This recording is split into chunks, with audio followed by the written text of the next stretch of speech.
Bien, aujourd'hui, on est au 1er Corinthiens, le chapitre 7. Ce chapitre 7 qui va nous parler de mariage, remariage, célibat, et etc. On va voir ça, bien sûr, ensemble. Comme verset clé, quant à ceux qui sont mariés, je leur prescris, non pas moi toutefois, mais le Seigneur, que la femme ne se sépare pas de son mari, puis si elle se sépare, qu'elle demeure sans se remarier, ou qu'elle se réconcilie avec son mari, et que le mari ne quitte pas sa femme.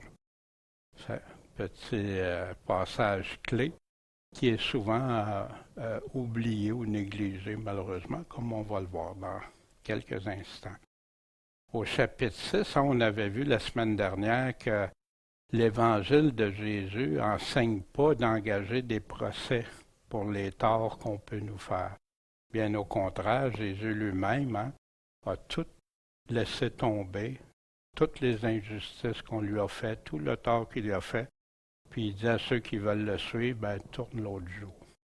Ce qui est tellement haï du monde, puis même malheureusement de certains qui se disent chrétiens, mais qui ne sont pas en mesure de le faire parce qu'ils sont encore trop attachés à leur vie terrestre.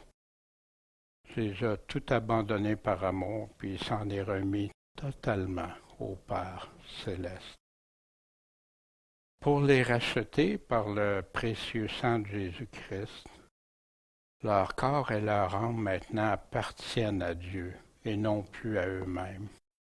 C'est pour ça quand tu te soumets à Dieu, ben Dieu, tu permets ça, Dieu, tu veux ça, tu fais ça, bien. Ils sont rachetés, retirés du péché, puis de leur souillure. Puis maintenant, le corps, leur âme doivent servir à glorifier Dieu en continuant de se purifier et se sanctifier davantage de tout ce qui pourrait déplaire à Dieu. Ceux qui vivent dans l'impureté se sont séparés de la relation, de leur union, leur communion, leur communication avec Jésus-Christ en le déshonorant. Puis son Église doit se séparer d'eux, ce que Paul nous disait dans le chapitre 6.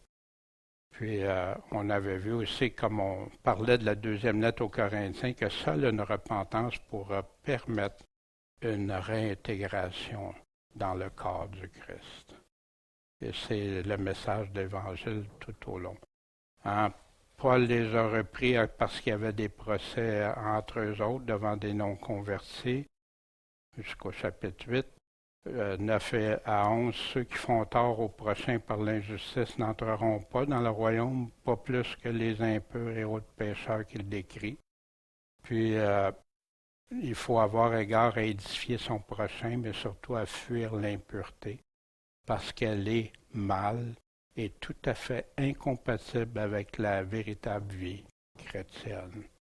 C'est le résumé de ce que Paul nous a enseigné au chapitre 6. Maintenant, avant de débuter le chapitre 7, bon Père céleste, puisses-tu nous guider à bien comprendre les paroles de Paul qui sont dites clairement avec des mots compréhensibles et qu'on puisse bien saisir toute l'importance. Bien sûr, on n'a pas tous les questions que les Corinthiens ont posées à Paul en détail, mais on peut en connaître suffisamment avec des réponses claires et précises. Bien, merci Seigneur, guide-nous s'il te plaît, en ton saint nom Jésus-Christ, Maître et Sauveur. On se souvient que ces chapitres-là, 6 et 7, le début des réponses à des questions précises qui ont été posées à Paul. Et voici Paul qui dit, pour ce qui est des choses dont vous m'avez écrit, que Paul a reçu, mais nous, on n'a pas reçu. Mais Paul connaît très bien ce qu'il leur a écrit. Paul les avait déjà écrit, ils ont écrit à Paul. Puis, ici, il est bon à l'homme de ne point toucher de femme. Fait qu'il y en a qui sont partis en flèche avec ça. Puis ils ont découpé cette phrase-là comme ça. Mais non, voyons pourquoi. Premièrement, on n'a pas la question claire et précise. Tout ce qu'on fait, c'est des déductions d'une question faite d'une Église non mature, mal affermie encore dans les Écritures. Il n'était pas rendu affermi. Quel était le contexte de la question? Pourquoi Paul répond ça comme ça? Il est bon à l'homme de ne pas toucher de femme. Mais peut-être si on aurait la question détaillée, ça serait « Ah ben oui, c'est 100% clair. » On va continuer, on va voir. Toutefois, pour éviter quoi? L'impudicité. Que chacun ait sa femme et que chaque femme ait son mari. Pourquoi? Que c'est mieux d'être marié, soit homme ou femme. Puis remarquez ici, chacun est sa femme, une femme au singulier, puisque chaque femme est son mari au singulier aussi. Mais pour éviter l'impudicité, pourquoi c'est important d'éviter l'impudicité? Vous vous souvenez, au chapitre 6 la semaine dernière, ne savez-vous pas que les injustes n'hériteront pas le royaume de Dieu? Ne vous trompez pas, abusez-vous pas, ni les impurs, idolâtres, adultères, etc., n'hériteront le royaume de Dieu. Mais si tu vis t'évites pas l'impudicité, bien, où ça s'en va? Où tu t'en vas, selon Paul? Il n'y en a personne qui fait ces choses-là vont connaître le royaume de Dieu, à moins de s'en repentir, s'en détourner. Fait qu'ici, bien, on voit que Paul répond, oui, c'est préférable, mais il y a ça. Fait qu'on va voir pourquoi il dit ça. On va avoir plus de précision. Puis ici, ben, Paul va aborder la sexualité entre un mari et une femme. Mais oui, il y a de l'impudicité. Pourquoi qu'il pourrait avoir de l'impudicité en dehors du quelqu'un qui n'est pas marié? Ben, il va nous le dire le pourquoi, parce qu'il y en a qui ne sont pas capables. Mais ici, entre mari et femme, que le mari rende à sa femme ce qu'il lui doit et la femme agisse de même envers son mari. Puis il précise de quoi il est en train de parler. La femme n'est point maîtresse de son propre corps, mais c'est le mari. Mais de même aussi, le mari n'est pas maître de son propre corps, mais c'est la femme. Fait qui est en train d'expliquer ici comment on doit être ensemble au niveau de la sexualité. Que le mari rende à sa femme ce qu'il lui doit, puis que la femme agisse de même envers son mari. C'est de l'égalité, mais c'est clair, c'est précis. Puis il continue, la femme n'est pas maîtresse de son propre corps, mais c'est le mari. De même aussi, le mari n'est pas quelque chose qu'on a vu déjà. Puis il poursuit son idée, ne vous privez pas l'un à l'autre si ce n'est qu'un consentement mutuel. Qu'est-ce que c'est un consentement mutuel? Bien, il faut qu'on s'entende. Parfois, c'est triste. Il y en a qui décident ça tout seul de ne plus avoir de pas avoir de relation avec leur mari ou leur femme. Mais Paul essaie du bien pour un chrétien, bien, ils s'entendent ensemble. Mais il va dire pourquoi. Pour un temps. Combien de temps ça peut durer? C'est quoi? Afin de vaquer au jeûne et à la prière. Bien, il y en a si c'est pour jeûner, il y en a des années qui n'ont pas eu de relation. Ils jeûnent longtemps, puis ils prient longtemps. Ok, je vais arrêter de... Mais vous comprenez le sens de ça ici. Si je sais que, par exemple, ma femme a des besoins, ben, je vais faire ce que je dois, la même chose, ma femme, des besoins, bien oui, mais que ce soit toujours selon le Seigneur, bien sûr. Puis il dit ici, ensuite, retournez ensemble.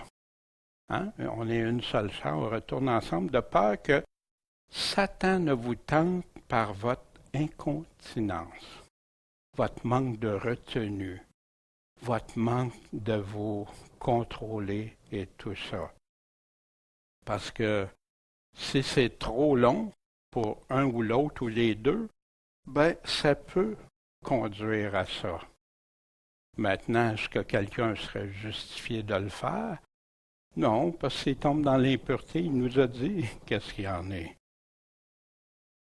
Or, je vous dis ceci par condescendance. Hein, un mot aujourd'hui qui est changé de sens, hein, qu'on appelle ça, traite quelqu'un de façon condescendante.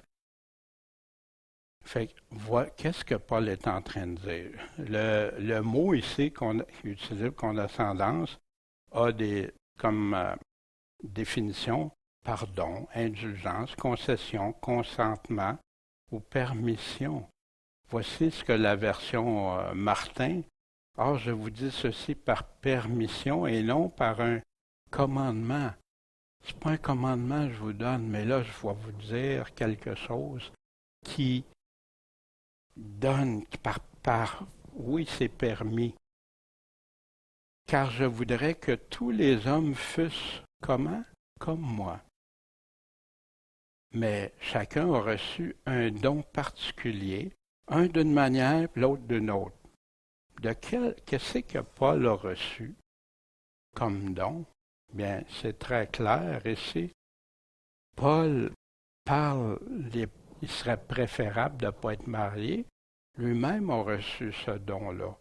Souvenez-vous, quand dans Matthieu 19, quand il a parlé justement, hein, les Juifs étaient venus lui poser des questions par rapport au mariage, au divorce, etc. Fait que là, ses disciples lui disent, si telle est la condition de l'homme uni à la femme, il ne convient pas de se marier avec, wow, là, non, tu nous dis, mais les critères sont comme ça, hein, mais il leur dit, tous ne sont pas capables de cela, mais seulement ceux-là à qui il a été donné de Dieu. Car il y a des eunuques qui sont venus au monde comme ça, du ventre de leur mère. Puis il y en a qui ont été faits eunuques par les hommes. C'est les hommes qui les ont rendus incapables d'avoir des relations. Et il y en a qui se sont faits eunuques eux-mêmes. Pourquoi? Pour le royaume de Dieu. Ils choisissent ça pour le royaume de Dieu, exactement comme Paul. Que celui qui peut comprendre ceci le comprenne. On va y revenir tantôt. Fait que le don que Paul parle, c'est ce qu'il a reçu il donne cette capacité-là. Parce que pas tout le monde qui est capable de ça. Même c'est plutôt rare. Il y en a qui ont fait des curés, des prêtres, tout ça sans se marier, mais c'est pas ça. Si la personne n'a pas reçu ça, c'est voué à l'échec. Et c'est pour ça qu'on voit tant de scandales aussi. Parce qu'ils sont plus capables, ils sont pas capables, ils n'ont pas cette capacité-là. Fait qu'ils tournent vers l'impudicité. Donc, je dis à ceux qui ne sont pas mariés, puis aux veuves. Fait que là, il parle à deux catégories. Ceux qui déjà sont pas mariés, puis les veuves, ceux qui ont été mariés, mais leur mari est décédé, qu'il leur est avantageux de demeurer comme moi. Rester comme moi, il y a un avantage. Mais s'il manque de continence, on va y revenir, qu'il se marie parce qu'il vaut mieux se marier que de brûler. Qu'est-ce qu'il veut dire par là? Souvenez-vous au verset 2, toutefois pour éviter l'impudicité que chacun ait sa femme, chaque femme son mari. Fait que t'es mieux de te marier pour éviter quoi? l'impudicité, si tu manques de contrôle, de retenue par rapport à la sexualité. Et justement, ne vous privez pas l'un à l'autre si ce n'est d'un consentement mutuel pour un temps, pour le jeûne, la prière, etc., retourner ensemble, de peur que Satan ne vous tente par quoi? Par votre incontinence, par votre manque de continence. Voyez-vous, Paul continue dans la même veine. Il est en train d'expliquer. Il ne sort pas de son contexte puis allez, non. Mais ça, il dit ça à qui? À ceux qui ne sont pas mariés puis aux veuves.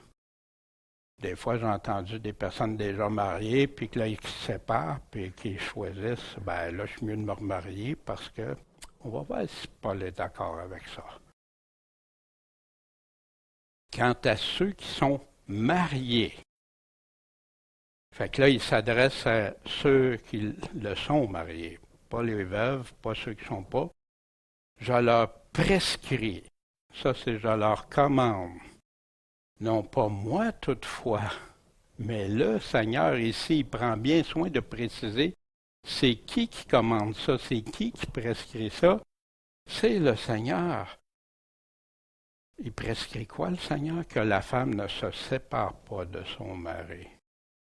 Oh, OK. Puis là, il rajoute, et si elle se sépare, si elle se sépare quand même, parce que des fois, il peut y avoir des situations, des circonstances, hein, mais qu'elle demeure comment?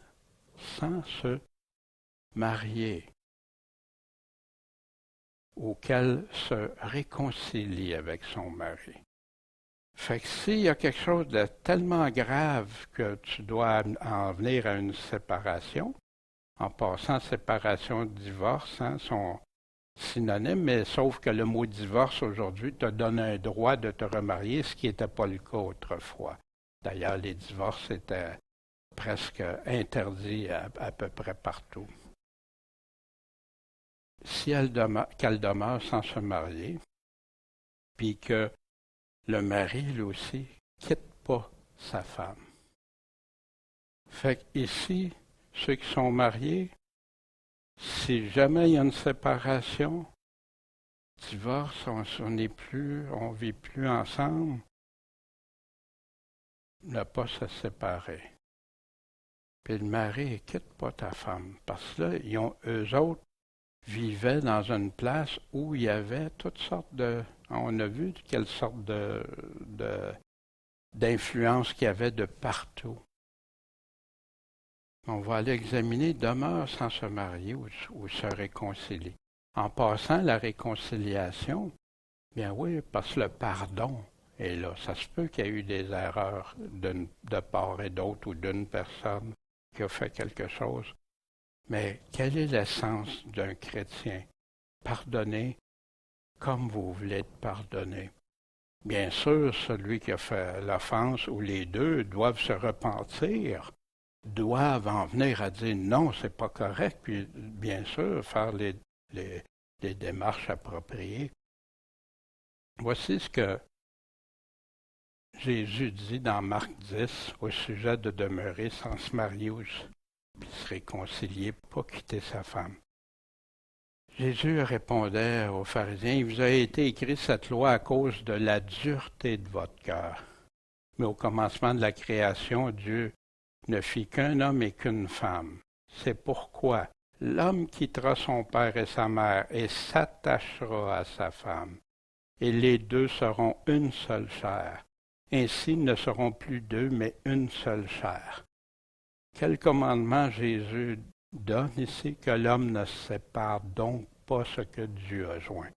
Pourtant, l'homme aujourd'hui s'est pris à attribuer tous ces pouvoirs-là de séparer ce que Dieu a uni.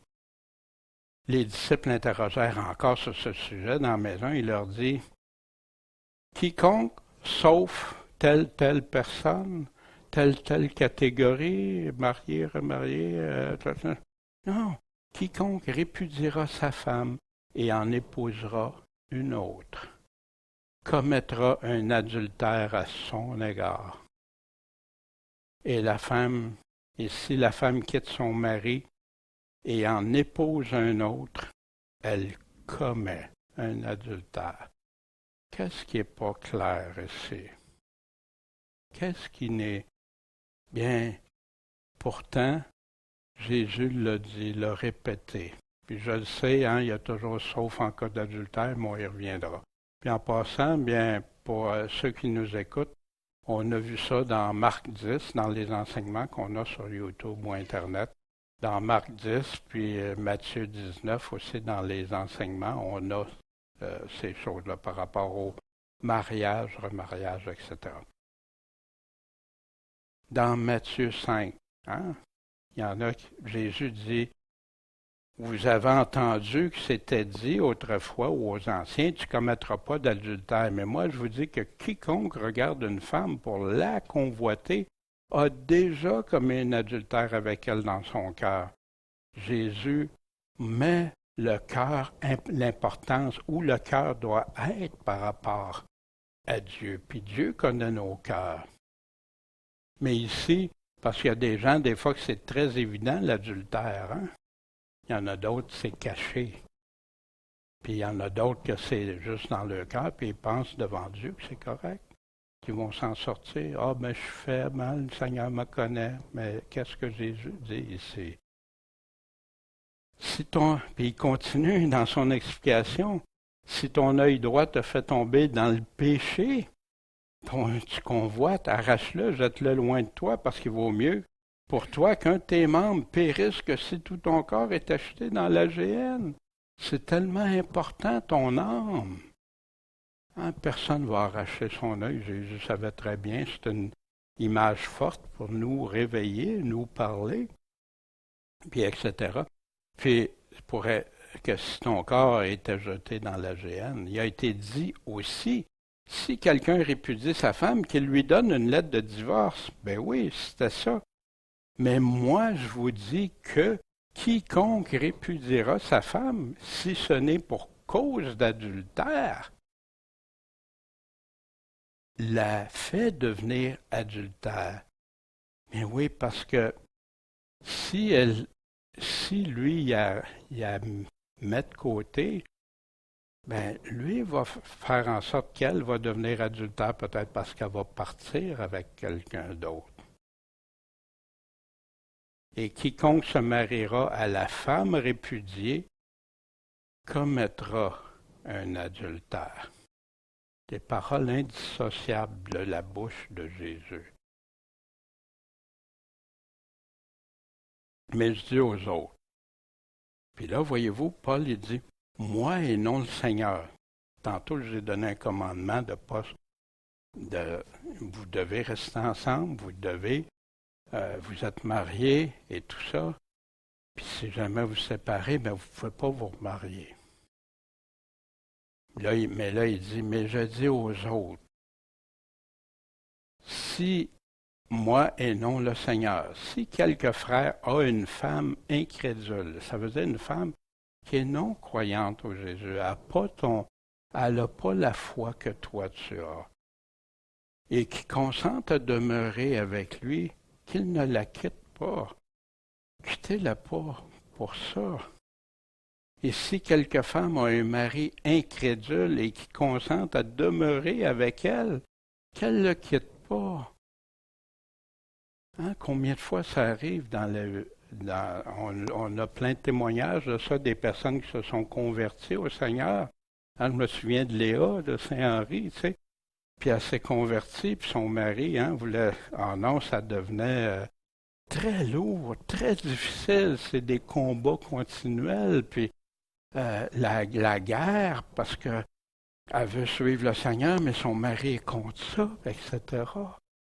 Très difficile, mais quittez-le pas. Puis il donne une explication, car le mari qui ne croit pas est sanctifié par la femme. Ton mariage est sanctifié pareil devant Dieu. Il est saint devant Dieu. Et la femme incrédule est sanctifiée par le mari. Autrement, vos enfants seraient impurs.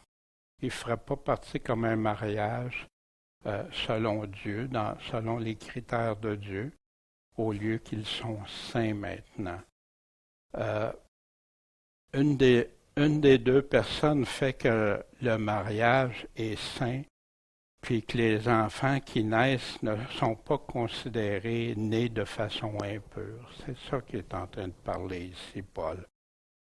Mais qu'ils ont part à l'alliance, à l'héritage du Seigneur quand ils sont avec nous autres. Quand ils vieillissent, ils deviennent des adultes, ils ne sont plus des enfants. Là, ils ont des choix à faire, ils ont des choses. Mais quand ils sont sous notre... Puis là, il parle, mais si l'incrédule, celui qui ne croit pas des deux, se sépare, ben qu'il se sépare. Le frère et la sœur ne sont pas assujettis. Et ça, c'est vraiment le bon mot. Il y en a qui vont, des versions qui vont marquer liés. Hein? Mais c'est moins précis que assujetti. Puis malheureusement, ils servent de liés après ça pour dire, ben là, il n'y a plus rien, c'est fini, c'est effacé, c'est comme si je me serais jamais uni à cet homme-là. Mais c'est pas ça qu'il est en train de dire. Il n'est plus assujetti. Tu n'es plus à rester avec, puis sous la gouverne de. Là, écoute, s'il y a une séparation, quand Paul parlait tantôt, si elle se sépare, hein, quand même, si elle est séparée, mais ça en fait partie, ça. Mais Dieu nous a appelés à la paix, à vivre en paix. C'est toujours la chicane, la guerre et tout ça. Qu'est-ce qu'on en fait? Puis la personne elle-même veut s'en aller, c'est pas toi qui décides de l'envoyer, la personne. Voyez-vous, ce verset-là ne sont pas assujettis dans ce cas, ceux qui pensent que tu es libre de te remarier, ça peut pas. Voici, la femme est liée à son mari par la loi, combien? Tout le temps qu'il est en vie. Mais si son mari meurt, elle est libre de se remarier à qui elle veut, seulement que ce soit selon le Seigneur. Et Paul dit ça vers la fin du chapitre 7. Est-ce qu'il serait en train de se contredire? Pas du tout. Parce que tu ne peux pas te remarier, mais tu n'es plus assujetti à vivre ensemble et être coincé dans une relation comme ça. C'est ça que Paul est en train de définir ici. Fait que Paul dit pas deux affaires contradictoires, comme plusieurs ont pensé.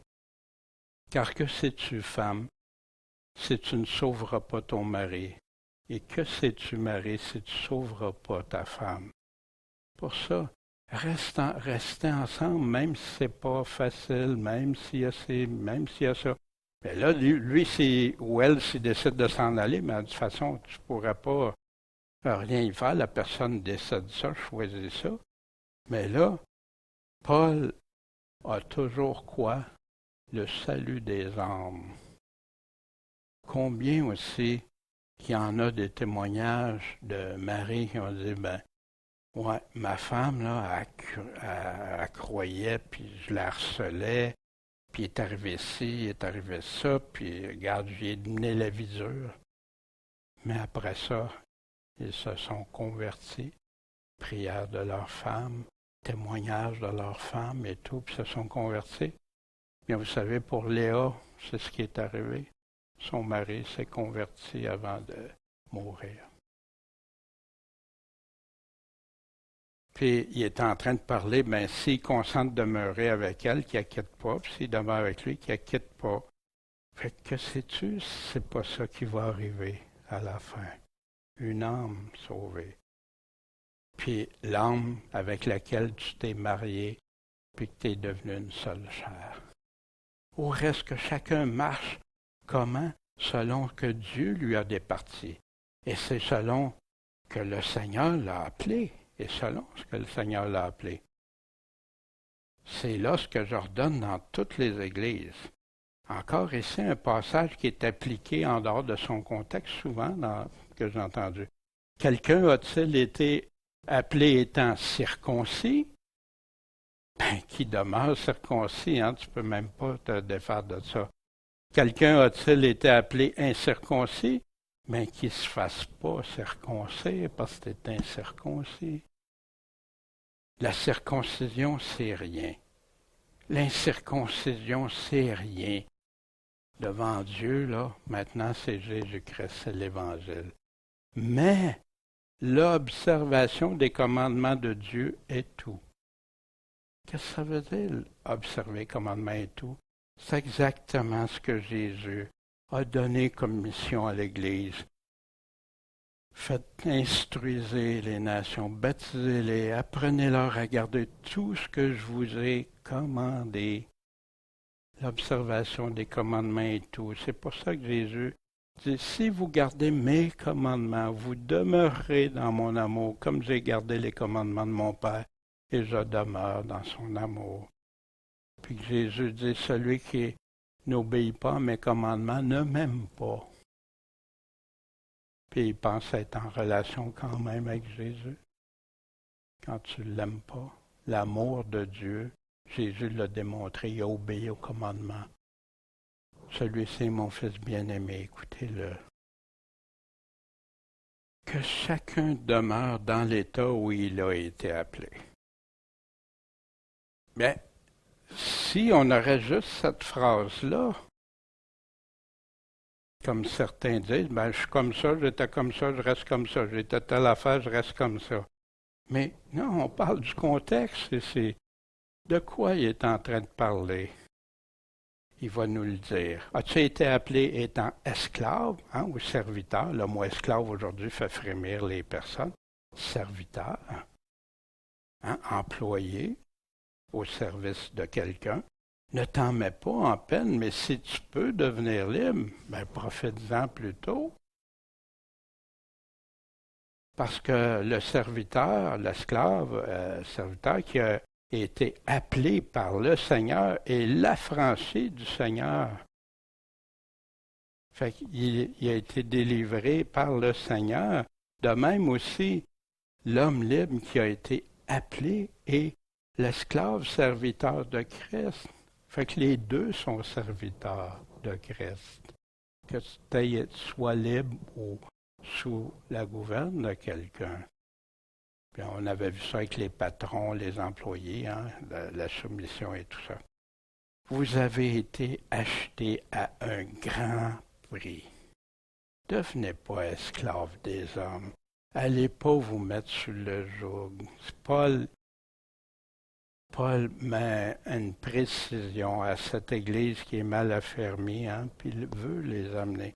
Frères, que chacun demeure devant Dieu dans l'état où il a été appelé. Mais de quel état il est en train de parler? Soit serviteur, soit libre. Je peux-tu rajouter plein de choses après ça? Je pense pas que j'aie le droit de le faire. Mais souvenez-vous du contexte aussi. Paul va nous parler le mariage, le célibat. On va y revenir avec ça. Pour ce qui est des vierges, je n'ai pas un commandement du Seigneur. Vous, dans ce chapitre-là, Paul précise, ça c'est commandement du Seigneur. Ça c'est mon opinion. Mais mon opinion selon un inspiré du Seigneur. Mais il n'impose pas, mais il dit, ils ont posé des questions à Paul, Paul y répond. Comme nous, des fois, on va dire, mais ça, le Seigneur, tu me demandes une question, qu'est-ce que le Seigneur dit? Oui, voici ce que Jésus dit. Clair, net et précis, c'est écrit. Il y a des affaires, c'est pas écrit. Mais écoute, mon opinion pourrait être, ou ton opinion, ou notre opinion, mais là, est-ce qu'on peut dire que ça, c'est égal parole de Dieu? Jamais. Mais Paul a cette intégrité, cette honnêteté. Fait qu'il y en a qui se servent de ça pour dire, Paul, quand tu parles, c'est... Non, non. Paul le précise très bien où il dit son opinion, puis où il prêche tout le conseil de Dieu. Deux choses. Mais je vous donne un conseil, comme ayant eu part à la miséricorde du Seigneur, pour lui être fidèle. Fait que Paul dit, vas-tu donner un conseil qui va aller en dehors de ça? Non, pour lui être fidèle. Donc, j'estime qu'il est bon à cause des afflictions présentes qu'il est bon à l'homme de demeurer comme il est. Pourquoi? Parce que dans le temps des persécutions que Paul vivait, que les autres vivaient, ça brassait beaucoup. Fait que pour le temps présent, ça serait mieux que tu demeures comme tu es actuellement. Puis Paul savait très bien de ce qu'il parlait. Paul qui a été lapidé, lancé, emprisonné, frappé, battu, naufrage, etc. Puis rester comme il est, es-tu lié à une femme? Ben, cherche pas à te séparer. T'es uni à une femme, cherche pas. T'es pas lié à une femme, mais cherche pas de femme. À cause des temps difficiles, des persécutions. C'est de ça qu'il est en train de parler. Que si tu te maries, c'est pas un péché, parce que tu te maries. Puis si la Vierge se marie, c'est pas un péché, elle non plus. Mais ces personnes auront des afflictions dans la chair. Pourquoi? Parce que quand tu es marié puis il y a des fortes persécutions, qu'est-ce qui arrive aux familles? Qu'est-ce qui arrive le mari, la femme? Comment il y en a qui réussissent parce qu'ils disent, ben, tu vas voir, on t'emprisonne puis on va s'occuper de ta femme et tes enfants, hein? Ou plein de situations. Et ça sert d'affliction dans la chair. Puis Paul dit, je voudrais vous les épargner. Puis je crois que ça va revenir aussi dans les temps forts de persécution, comme ça arrive dans certains pays, que ceux qui sont mariés, c'est beaucoup plus difficile que ceux qui ne sont pas mariés, qui ont cette liberté, qui n'ont pas le fardeau d'être des fardeaux, puis d'être inquiets avec tant d'inquiétude pour leur propre famille. C'est comme quand quelqu'un, un célibataire qui part à la guerre, puis un homme marié qui part à la guerre, c'est ça. Or, je dis ceci, frère, le temps est court désormais. Que ceux qui ont une femme soient comme s'il n'y en avait pas. Il est en train de dire, ben, fais comme si tu n'étais pas marié, fais ce que... Non, on va voir qu'est-ce qu'il est en train de dire. Ceux qui pleurent comme s'ils ne pleuraient pas. Ceux qui sont dans la joie comme s'ils n'étaient pas dans la joie. Ceux qui achètent comme s'ils ne possédaient rien. Et ceux qui usent de ce monde comme s'ils n'en usaient pas. Pourquoi? Parce que la figure de ce monde passe. La vie est courte. Notre état dans ce monde, c'est appelé à disparaître. Tout ça, ce qui ne disparaîtra pas, c'est ce qu'on aura fait. Nos œuvres, bonnes ou mauvaises, devant Dieu. C'est comme il y a ça, mais la priorité va aller où? Pour le royaume de Dieu, et non ce monde qui passe. Or, je voudrais que vous fussiez sans inquiétude. Je ne veux pas que vous inquiétez. Celui qui n'est pas marié s'occupe des choses du Seigneur pour plaire au Seigneur. Pourquoi il dit ça? Parce que Paul lui-même, dans l'état où il était, il n'était pas marié, il n'y avait pas d'enfants subvenait, il pouvait s'occuper des choses du Seigneur en tout temps, comme il voulait, comme il pouvait, selon la capacité que Dieu lui donnait, sans aucune contrainte. Mais tu dis, tu appelles ça des contraintes? Ben oui, parce que si je suis seul, je peux choisir où je vais inverser les choses. Si je ne suis pas seul, j'aime l'autre, l'autre m'aime. J'ai des responsabilités, à faire des priorités, des choix. Puis ben oui, J'ai des responsabilités que je dois m'occuper aussi envers la personne que j'aime. Celui qui est marié s'occupe des choses du monde pour plaire à sa femme. Ben oui, tu l'aimes. Tu diras pas, ben toi, débrouille-toi, moi je m'en vais en mission là, demain matin, fait que arrange-toi avec la maison, les petits, puis en passant, si tu peux m'envoyer un peu d'argent. Hein. Mais vous, c'est. Mais combien on détruit l'œuvre, pensait partir pour l'œuvre du Seigneur, tu sais, puis il y a cette différence entre la femme mariée puis la vierge, la célibataire, que celle qui n'est pas mariée s'occupe des choses du Seigneur pour être saine de corps et d'esprit, mais que celle qui est mariée s'occupe des choses du monde pour plaire à son mari.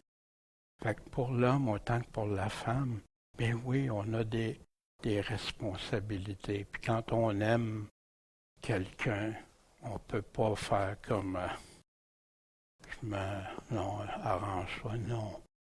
On a des choses. Or, je dis ceci pour votre bien, puis pas pour vous tendre un piège que vous sentez coincé dans ça, parce que t'es marié ou t'es pas marié, mais en vue de ce qui est honnête. Paul parle honnêtement, je vous dis les vraies choses. Regarde, c'est sûr, si t'es marié, t'as ça, faut pas que t'oublies, ça vient avec. Si t'es pas marié, ben là, t'es plus libre. C'est de ça que Paul est en train d'exprimer ici. De ce qui unit dans le Seigneur sans distraction. Voyez-vous? Tout se tient dans le texte de Paul pour le pourquoi qu'il dit ça. Fait que le grand piège, c'est ceux qui découpent des bouts de phrases ou des phrases. Toutefois, si quelqu'un croit que ce soit un déshonneur pour sa fille de passer la fleur de son âge sans être marié, ben, s'il faut qu'il en soit ainsi, qu'il fasse ce qu'il voudra. Il ne pêche pas que les filles se marient. Un père chrétien qui aime sa fille ne cherche quoi? Qu'est-ce qu'il y a de mieux pour sa fille? Puis là, je sais qu'il y en a qui tombent dans l'histoire, le contexte historique, puis tout ça par rapport au mariage, remariage, le père, l'autorité du père, puis tout ça dans ça. Moi, je ne veux pas aller dans ça. Ce que je veux rester, c'est qu'est-ce que Paul est en train de dire.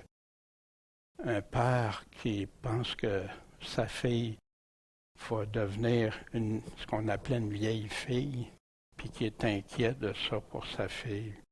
Ben ouais, tu peux. Il n'y a pas de problème. Hein? Puis pourquoi on disait, on va demander la main au Père? Ben oui, pour avoir sa bénédiction, son autorisation, ben oui, c'est correct. C'est bien correct. Puis il ne pêche pas, c'est se marier. Mais celui qui reste ferme dans son cœur, qui n'est pas contraint, mais au contraire maître de sa volonté. Il est libre, il fait ça en toute liberté, qui a décidé dans son cœur de garder sa fille. Fait bien, mais il va-tu faire ça au détriment de sa fille? Si sa fille a dit non, papa, moi je veux me marier, j'ai ça, puis ben non, un père irait pas. Puis c'est là que quand la question qui a été posée à Paul avec les précisions, les détails, on ne peut que faire des déductions. Mais Paul n'irait pas contredire, puis dire, ben ceux qui se marient font bien, hein, puis tout ça, puis ceux qui restent célibataires, ou tout ça, c'est correct. Puis après ça, venez contredire ça, puis dire, ben non, non, le père, lui, va faire, voyez-vous? Non. Il répond à leurs questions. À une église qui a de la difficulté à trouver quoi faire. C'est pourquoi celui qui marie sa fille fait bien, mais celui qui ne la marie pas fait mieux.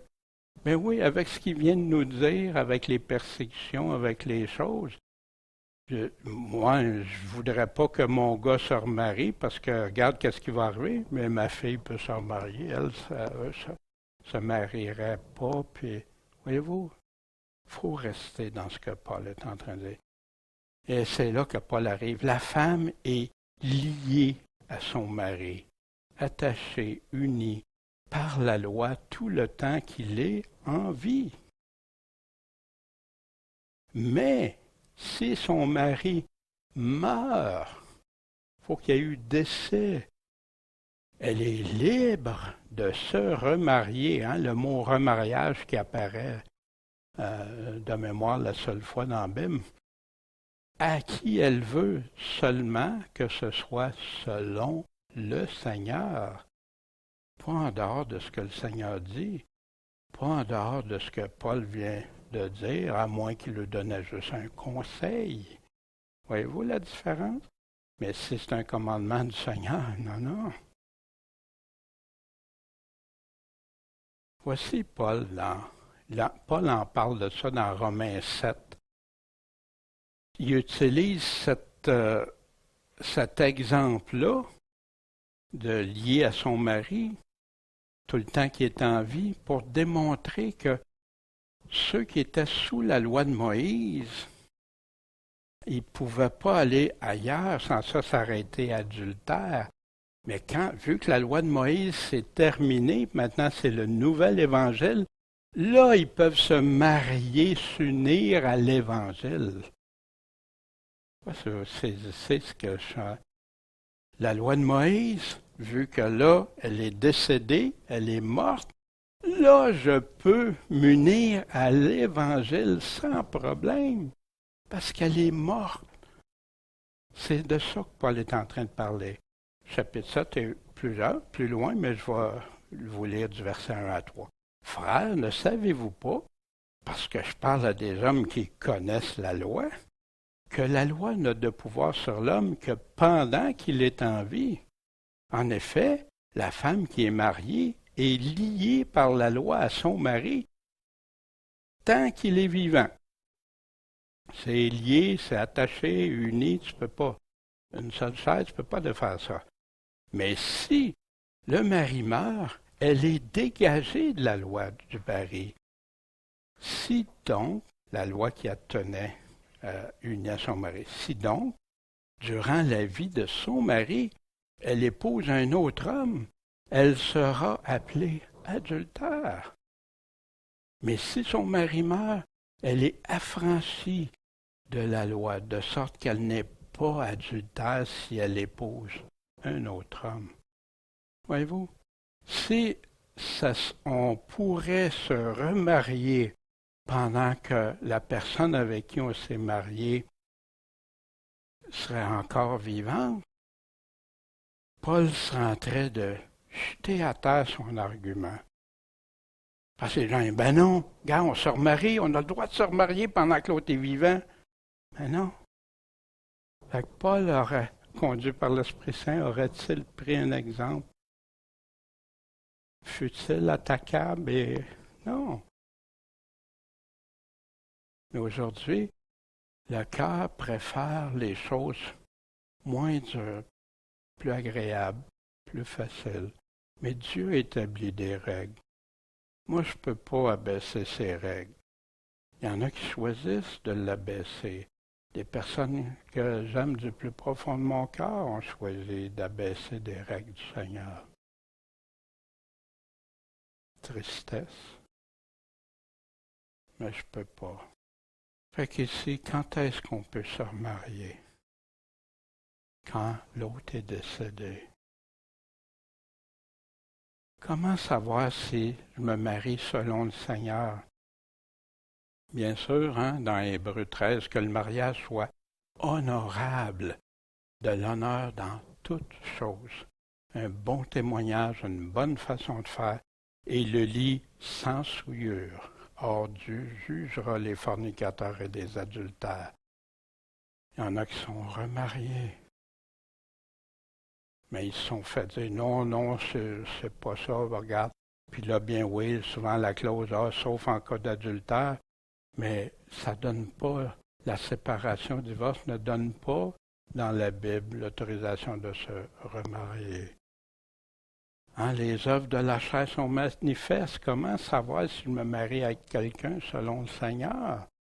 Ben, les œuvres de la chair, c'est manifeste, l'adultère, fornication, impureté. De toutes ces choses-là ici, Puis je vous dis d'avance, comme j'ai déjà dit, ceux qui font de telles choses n'hériteront pas le royaume de Dieu. Mais le fruit de l'esprit, c'est la charité, la joie, la paix, patience, bonté, amour du bien, fidélité, douceur, tempérance, hein, le contraire d'incontinence. La loi n'est pas contre ces choses. Or, ceux qui appartiennent à Christ, hein, les œuvres de la chair, c'est manifeste, mais ça aussi, c'est manifeste, ont crucifié la chair avec ses passions et ses convoitises. Si nous vivons par l'Esprit, marchons aussi par l'Esprit. On veut être selon le Seigneur, mais Paul nous le dit dans chapitre 7, hein, il nous parle de ça. Qu'est-ce qu'on peut effacer? La femme est liée à son mari tout le temps qu'il est en vie. Si l'incrédule se sépare, il se sépare. Le frère et la sœur ne sont pas assujettis dans ce cas. Fait que là, ça pourrait abolir ce qu'il a dit au verset 39. Non, Paul prend la peine de l'écrire justement en conclusion du chapitre pour pas qu'il y ait d'égarement. Il a été dit aussi, si quelqu'un répudie sa femme, qu'il donne une lettre de divorce, mais moi, je vous dis que quiconque répudiera sa femme, si ce n'est pour cause d'adultère, la fait devenir adultère, et que quiconque se mariera à la femme répudiée commettra adultère. Quiconque répudiera sa femme en épousera un autre commettra un adultère. Si tu te remaries, un adultère. Si donc durant la vie de son mari elle épouse un autre homme, elle sera appelée adultère. Est-ce qu'on peut effacer ça, rejeter ça? Paul nous dit l'observation du commandement de Dieu est tout. Moi, ça me désole beaucoup de voir qu'aujourd'hui, on choisit où on veut obéir ou pas, parce que ça a l'air trop dur. Une seule chair pour la vie. L'homme quittera son père, sa mère. La femme quittera son père et sa mère. Vont s'attacher ensemble, s'unir ensemble, vont devenir un seul corps. Ça, c'est selon Dieu, la volonté de Dieu, indissociable. Puis voici, Paul va conclure ça. Toutefois, elle est plus heureuse selon mon opinion. Hein, il revient avec ça. Si elle demeure comme elle est, or je crois que j'ai aussi l'Esprit de Dieu. Fait que Paul revient, si vous êtes capable d'être libre comme moi, si vous avez ça, mais restez, vous allez pouvoir servir, vous allez pouvoir être mieux. Aujourd'hui, concernant le mariage, remariage, tout ça, qui prend les standards de Dieu au sérieux? Hein? Plus, vous vous souvenez, je vous montre, l'homme joue avec les standards de Dieu. Puis si, en cours de route, tu as pris un chemin différent du Seigneur, premièrement, on le sait, on doit savoir, on doit connaître la vérité. Après, on doit reconnaître qu'on s'est trompé, qu'on a tort, l'avouer, le confesser à Dieu en premier, puis à ceux qui seront impliqués. Retourner au chemin qu'on avait, que les paroles étaient si claires au début de notre conversion, souvent, puis qu'on a changé, puis suivre le chemin étroit. Ce matin, on chantait un chant, hein? Marcher humblement avec son Dieu.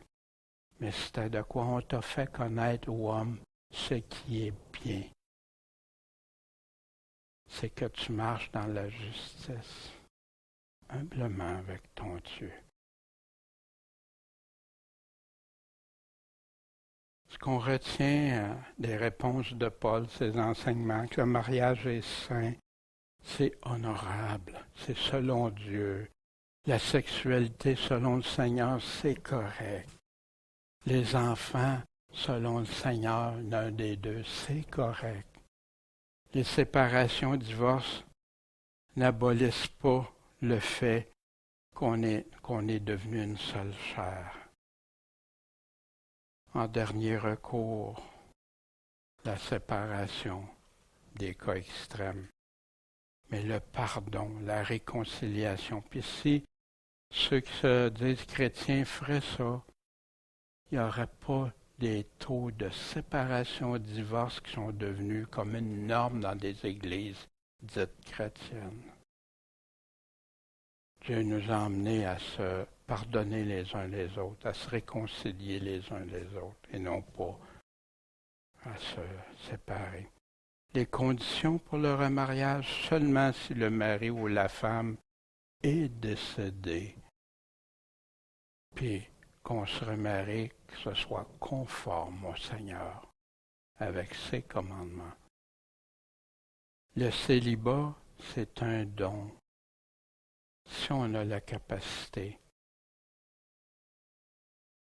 Puis ça nous rend plus libres de servir le Seigneur comme Paul le faisait. Il a choisi la part aussi de s'impliquer pour le Seigneur à 100%. Bien, bon Père Céleste, merci pour ta parole. Je sais que c'est des paroles qui peuvent sembler difficiles pour certains, mais ça vient de tes paroles, Seigneur, et je te prie d'aider toute personne qui sera en questionnement, en cheminement ou tout, puis qu'il trouve ses réponses dans ta parole, Seigneur, seulement. En ton nom, Jésus, Maître et Sauveur. Amen.